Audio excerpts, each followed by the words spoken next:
د کرکټ بورډ پخوانی مشر عزیز الله فضلي ویلي د شهزاد محمدي ته په لوبډله کې ځای نشته. السلام علیکم لیدونکو، ستړي مه شئ، هیله ده تاسې به ښه وئ. د کرکټ بورډ پخوانی مشر عزیز الله فضلي یو پوسټ کړی دی. ویلي دي چې څنګه چې تاسې په جریان کې یاست، شهزاد محمدي بیرته له ملي لوبډلو سره یوځای شو.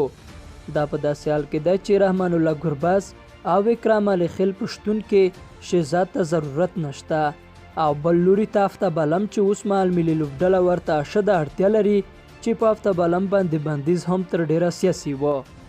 دی وایي نو هیله ده چې افتابالم بندیز ژر تر ژره لرې شي او له ملي لوبډلې سره بیرته یوځای شي.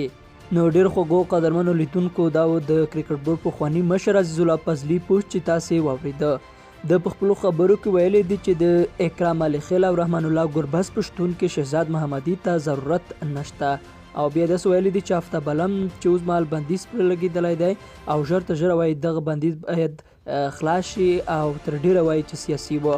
نو موږ او تاسو که چېرته فکر وکړو نو په تیر 2019 نړیوال 500 جام کې له شهزاد سره عزیز الله فضلي داسې وکړل چې شهزاد ټپي نه و، د هغه ریپورټ ورپسې جوړ کړل او شهزاد محمدي بیرته افغانستان ته راولېږه.